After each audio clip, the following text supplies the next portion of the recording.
Lilian is in the house! Hello! This is Mukbang with Q&A. So, ilang taon na ba tayo mag-friends? 8. So, 8 years na guys, diba? Mag-8 kung Yes. June. Pero nagsasabi ba tayo ng problems? Ay, hindi ikaw. Hindi ka nagsasabi. Pero ako, open ako sa inyo. Open ka sa lahat? Ang sarap lang kasi walang walang selosan. Walang Tapos, inggitan. Kung generous ako, mas generous kayong dalawa ni Ellen. Best memory. Best Yung memories sa ating friendship. Yung Heidelberg, my God.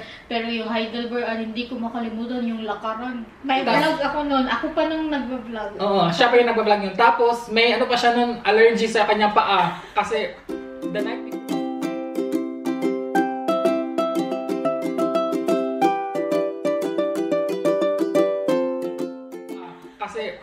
the night before, nag-inom kami dito ng champagne. Nakatatlo tayo. Apat na bottle, guys. Tapos natulog kami 4 AM. Tapos bumangon mga 6. Kasi yung paa niya, guys, as in, parang ang daming tubig. Tapos makati daw. Pulang-pula kaya yun. Pulang-pula. Kahit na ang kate, tapos masakit. Naglalakad pa rin kami, my God. Parang yun na lang siguro ata. Kasi hindi ko alam na may allergies ako. Yun din yung first ever na nag-inom ako. Di ka ba uminom nun? Parang nainganyo ako sa inyo. Tapos yung ininom natin, di ba, yung may flavor na sparkling wine. Yugo? Yugo ba yun? Oo. Konti lang naman ang alcohol nun, di ba? Konti siyang alcohol. Hindi siya malalasahan na. Pero apat kasi yung apat na bottle yung namin na inom. Tapos tatlo lang kami. Pero hindi kami lasing. Hindi tayo lasing, no? Na-shock talaga ako kasi normally, lasing na ako pag ganun. Pero hindi talaga ako nalasing kahit na ang dami kong nainom. Tapos tagtatakbo-takbo kami kasi malapit na kami maiwan ng train. Kasi late na nga kami. I think yun ang pinaka-memorable. First ever ko yun, ha? Tapos ang galing pa nila dahil pag sumasakit yung paa ko, tumitigil din talaga kami. Kinakamot ko yung paa ko. Tapos, ang pinaka-worst nun, after ng tour namin, hindi pa kami makauwi kasi hinihintay pa namin yung train namin. 6 PM pa yung train namin. Tapos 3 PM, tapos na kami. So, nandun na kami sa train station. So, 3 hours kami naghintay sa aming train. So, sabi ko, next time kung mag-alis na tayo, dapat flexible yung time na train na kukunin namin. Pupuntahan sana natin yung station ni Jose Rizal. Pero hindi namin, malayo kasi siya sa pinagtura namin. So, hindi namin napuntahan. Tapos hindi din natin alam kung paano. So yun yung para sa'yo memorable. Sa Cebu, mas madami kaming memories na nabuild doon kaysa dito kasi once or twice a year lang kasi kami magkikita dito sa Germany. So yun po. Pag kunyari, mamimili tayo, doon tayo sa Ukay-Ukay. Ay, nakapunta tayo ng Ukay-Ukay nun. Oo, nakapunta tayo ng Ukay-Ukay once. Nag-karaoke. Nandun pa si Jang at Bakit hindi ko maalala talaga yung karaoke? Kasi ang alam ko lang nag-bar tayo pero sa labas lang ng bar. I think alam yun ni Ellen. Sa may Banilad Center nga yun di ba? Di ba naalala mo yung nag-German restaurant tayo? Tapos nagreklamo ka sa bratwurst, hindi. Tapos sabi ko, kumain ka na lang, huwag ka na mag-ano dyan. Kasi hindi talaga ito bratwurst. Hindi, kainin mo na kasi na-order mo na yan. Hindi ko. Tapos sa taas noon may karaoke, doon tayo kumanta. Ala, bakit ang pangit ng memorya ko doon? Siguro feeling ko hindi yun masaya. Siguro dahil sa bratwurst. Naalala ko yung nag-gym si John, tapos sinantay natin siya. Alam niyo ba, ang sweet nila dahil sila kasi yung parang initiative ninyo na yun. Para hindi ko sinabi na, uy, ako ang unang yung ihatid. Initiative nila kasi ako yung dayo doon. Ako din yung bonso, pero grabe yung mukha ko. Dati hindi ako nalabas nang walang makeup. Gabi yung kilek. Tapos, pag naggagala kami ng gabi, hinahatid talaga nila ako una sa boarding house ko. Saka sila uuwi. Tapos, ang layo pa niya. Ay, mas malayo si Ellen. Kasi sa San Fernando kasi siya. Tapos, hindi talaga tayo nag-jeep. Hindi. Rich kid talaga kami nung mga time na yun. Pero worth it naman kasi apat tayo. I think nung pumunta tayo sa Ukay-Ukay, nag-jeep tayo no? Ay, oo nga. Oo. Everyday ba yung klase natin? Hindi ko maalala. MWF? I think 3 times a week lang yun. Akalain nyo, every after class namin, walang palya yan siya. Kumakain talaga kami uwi. Pero mostly tayo dun sa Cafe Tiala ba? Sa harapan ng aming school, merong Korean cafe doon. Doon kami meron kami nag-order kami ng ramen doon. Kahit na instant ramen lang naman yun.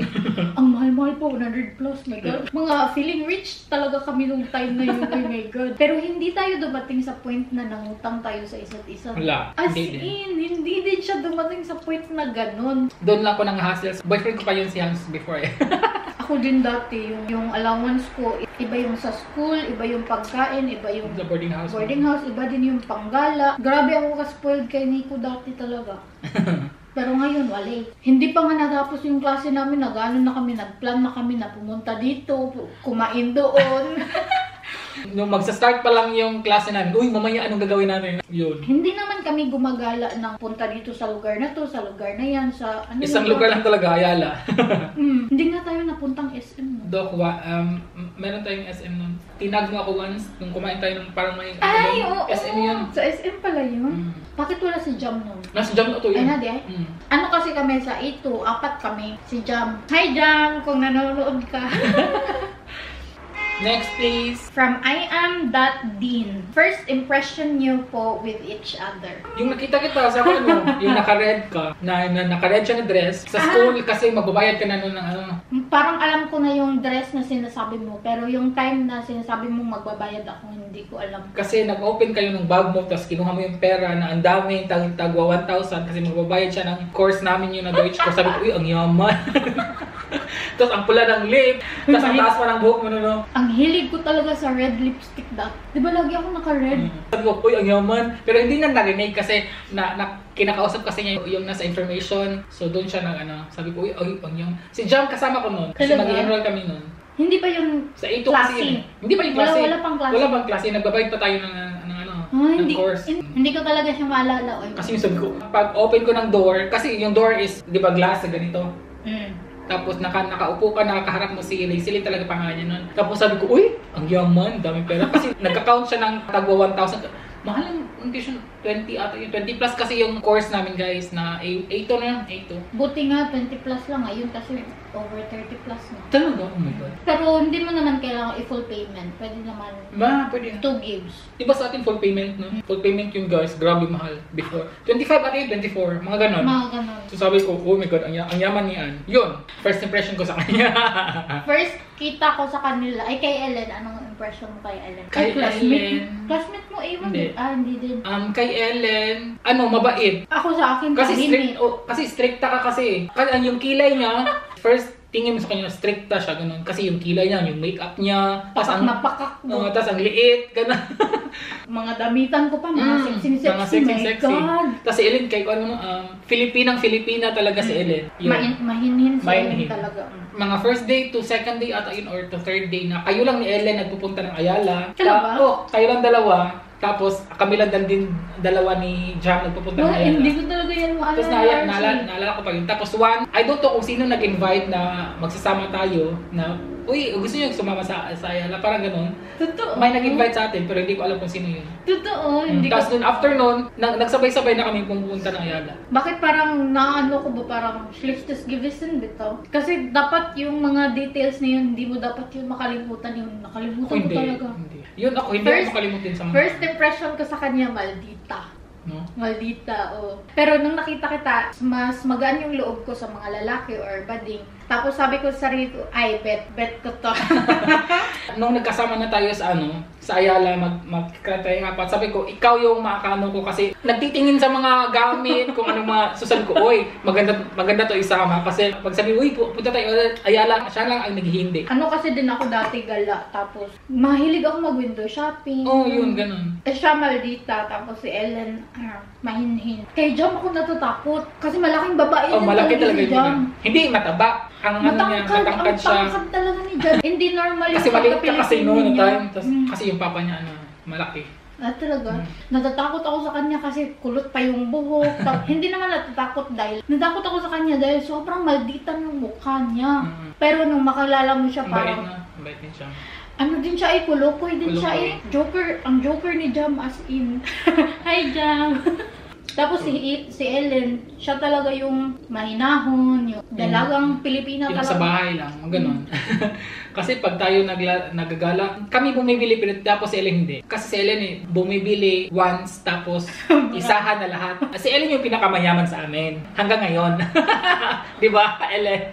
Siya yung pinakamayaman sa amin kasi hindi kasi siya magastos. Kami ang gastos kasi namin. Pero hindi ko maalala na bumibili tayo ng mga makeup. Ang naalala ko lang, pumunta tayo sa Etude House tapos bumili ka ng blotting paper. Yun lang ang maalala ko. Nabibili ba tayo ng makeup nun? Hindi mo.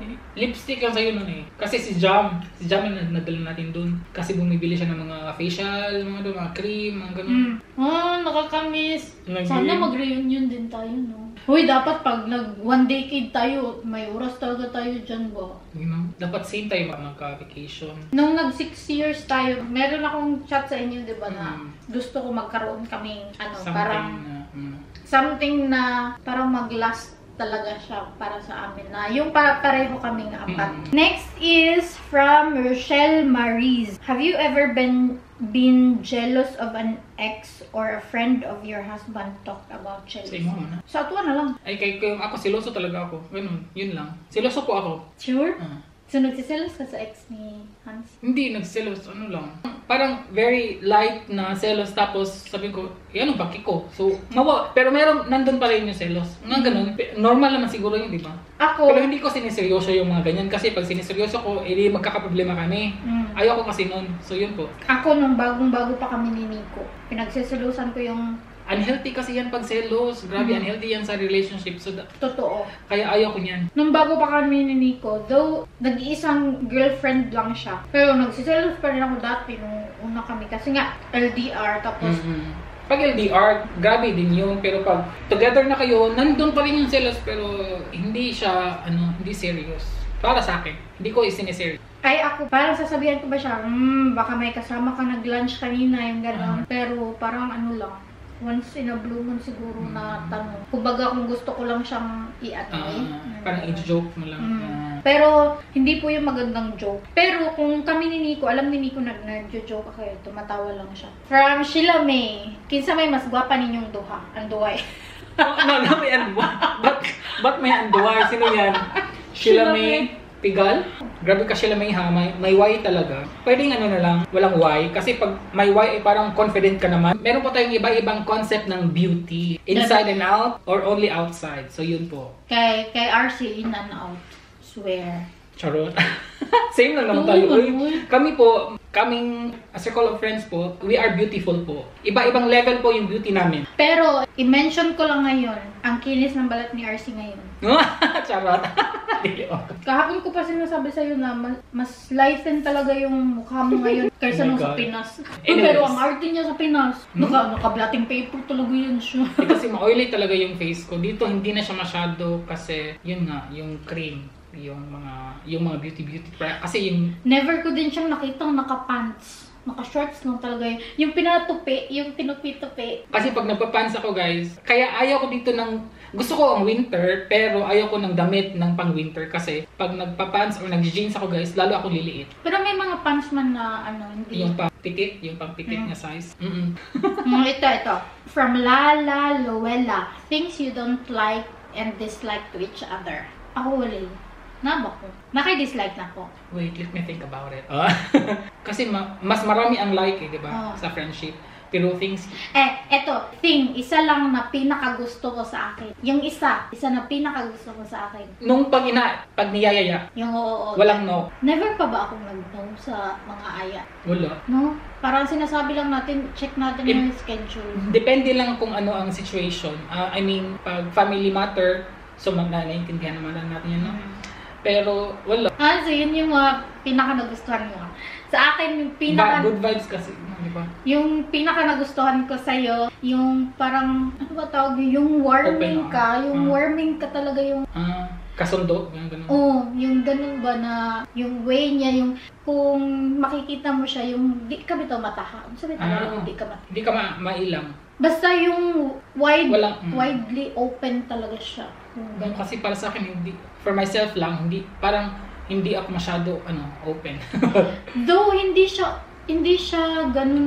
Pag kilala mo na yung tao, so yun. Pero kung yung first time mo lang, hindi. Close siya na book, pero pagdating sa amin, sobrang, yung kumbaga, you're always there kung kailangan ka namin, ganun. Pero yung ayaw ko naman, yung parang always on the go ka lang. For example, pag naglalabas tayo, parang gusto ko doon. Yung pagka bossy, yung... Hindi bossy. Hindi ba bossy? Kumbaga, nakagala na tayo, tapos gusto ko pang gumala. Pumunta doon kahit na nakapagod na. Parang walang pagod. Gano'n. Kasi madali po ako mapagod. Tapos, Ay, punta muna tayo dito. Punta muna tayo dito. Sabi, okay, good.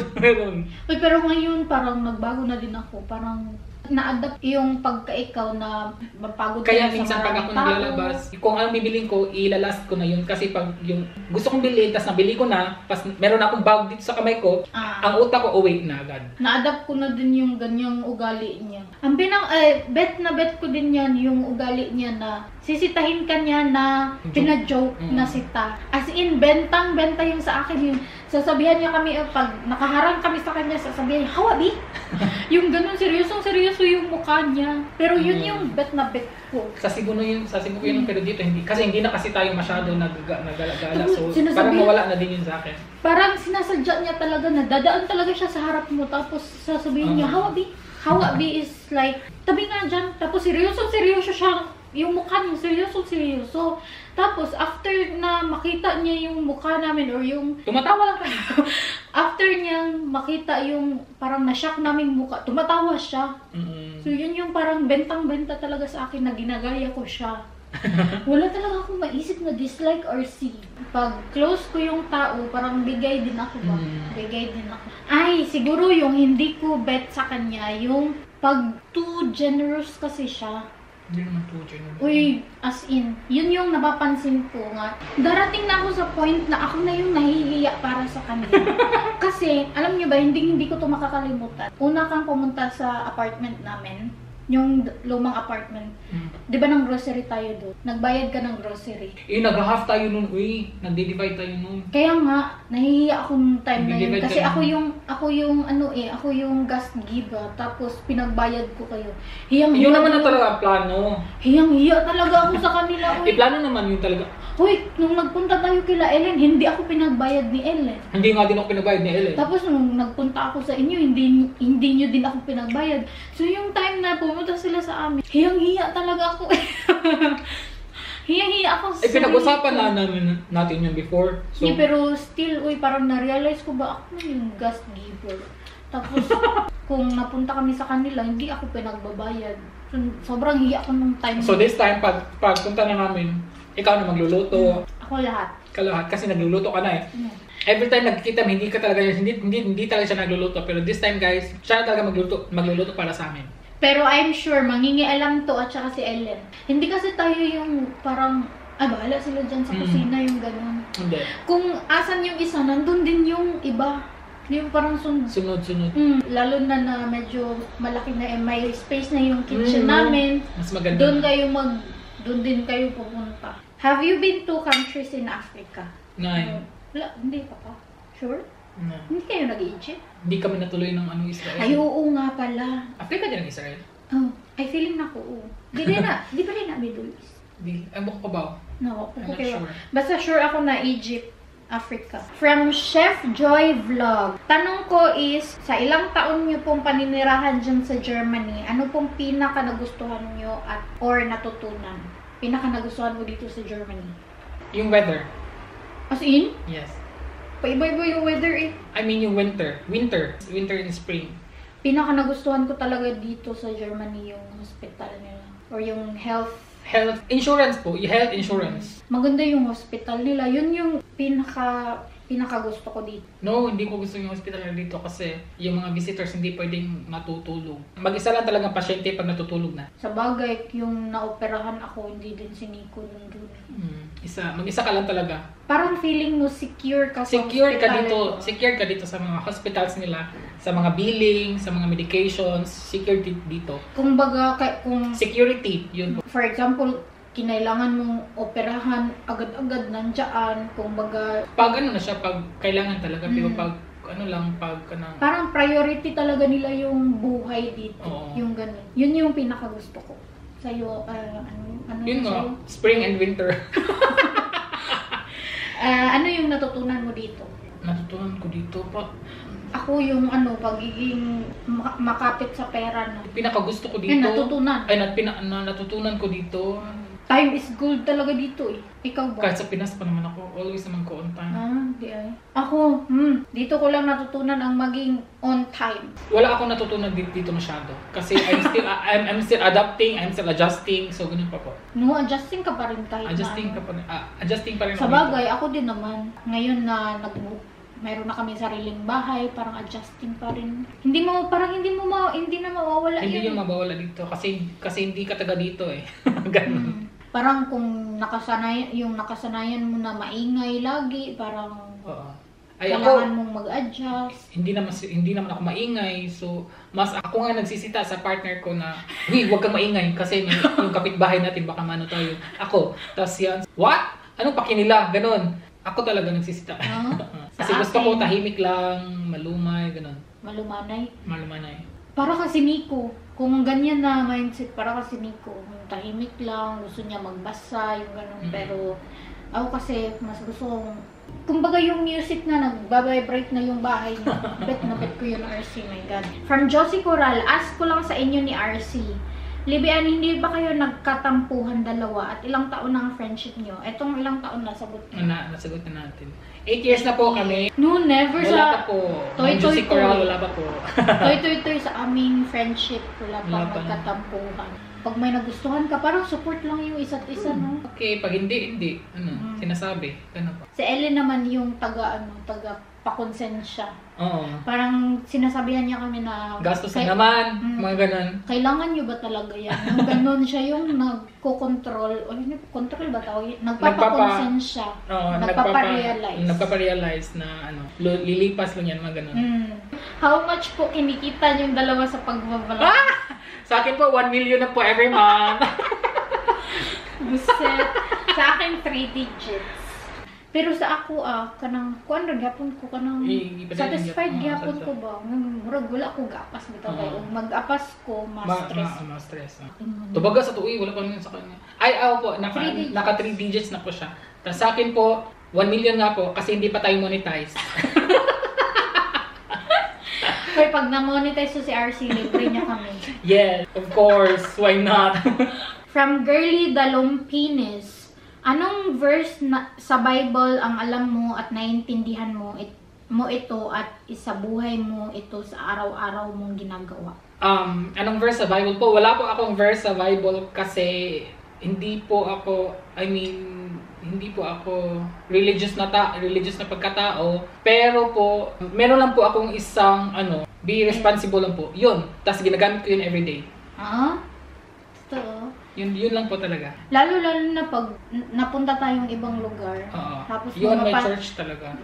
Siya yung parang naghihikayat sa amin na pumasok sa church, tapos magsindi. Pero hindi po ako religious na tao. Hindi po ako every Sunday na nagpupunta ng church. No, ako nga din. I mean, sa ating friendship, hindi din ganun, no? Hindi. Kumbaga, walang puwersahan. Parang respeto lang. Kung ano yung paniniwala mo, respeto lang. Hindi niya kami sinasabihan na, huy, magsindi din kayo, hindi. Parang kusa lang. I mean, hindi naman ako every month or hindi ako every Sunday na nagsisindi ng kandila. Pag nagsisindi po ako ng kandila, parang lang siya, after nakakagaan ng loob.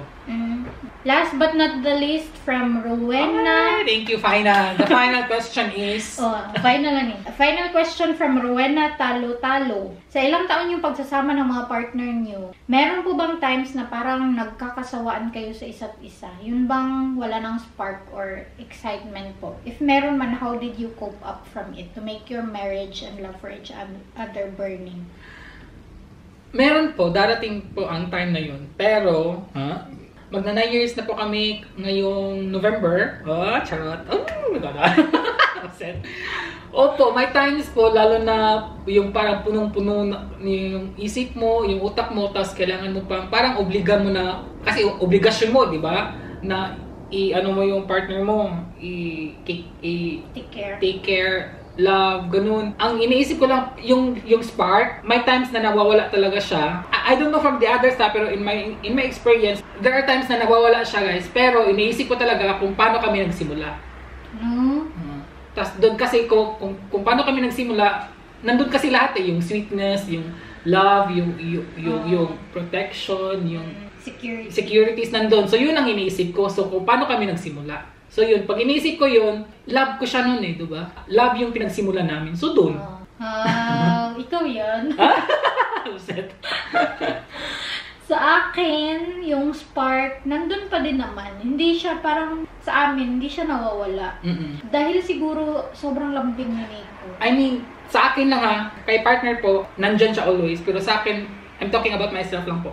Sa akin naman, hindi naman din kasi siguro dahil si Nico sobrang lambing, yung kumbaga kahit nakatayo ka lang ng ilang minuto, ihahag ka niya, yung ganun. So, hindi siya nawawala talaga sa amin. Thankful din ako na hindi siya nawawala.